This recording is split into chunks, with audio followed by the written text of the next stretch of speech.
shortages, sea level rise, stronger hurricanes, and species extinction. The Southeast is facing an environmental crisis unlike any other in its 30,000 years of human occupation. These revelations shook me. I am native to the region and its waters. I was raised on the shores of an estuary, where river water mingles with the ocean on every tide. During a half-century of life in the Southeast, I had grown to treasure the region's biodiversity, landscapes, and people. Now, I was worried about the region's future. That was when this book took on a weightier purpose than I had initially conceived. It became a journey of discovery, a quest for hope about the Southeast future. I wasn't sure what I would find. I am pleased and relieved to share that I am optimistic again. It is not a shallow, everything will be fine optimism. It is a calculated optimism. We have all that we need in the Southeast and globally to change how we live with nature and one another, so that humanity and biodiversity enjoy a secure and prosperous future. I am convinced we can do this. Building a better future begins with understanding the scope of the challenges we face. To that end, in the first half of this book, we explore the Southeast's environmental history as it relates to rivers. Stories of challenge, hardship, inequity, and loss provide the context and lessons needed for pulling out of the downward spiral of ecological deterioration and its cultural and economic consequences.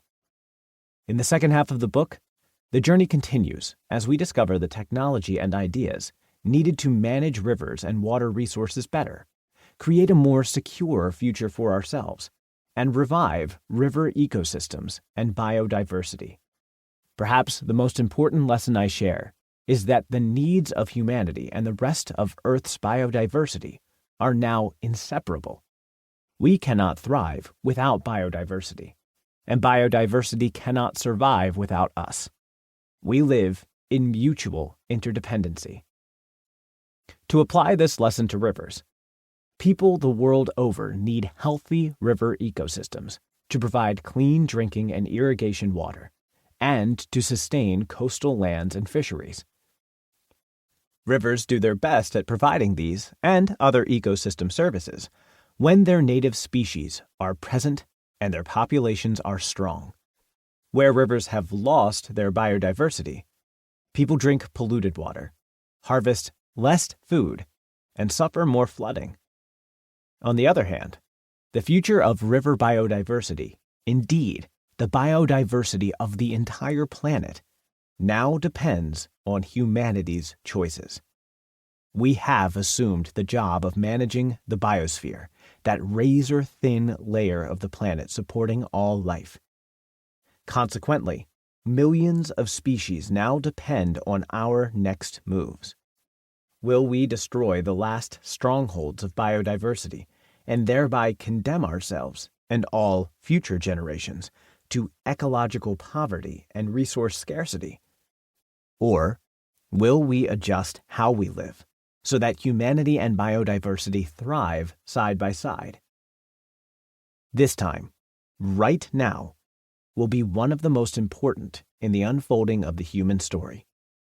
If we want a future of security, hope, and prosperity, we must begin making smart, strategic decisions about how we choose to live with nature. The experts say we have just a few years to get this right. The work to build a better future will be done locally. It's in our own communities where we will adopt the practices that help us overcome the social and environmental challenges we've created. In the Southeast, much of this work will involve re-engineering how we think about and live with rivers. And the sooner we begin, the better. Part 1. 1. The point. Knowledge empowers, but right now, it feels like a curse. I've returned to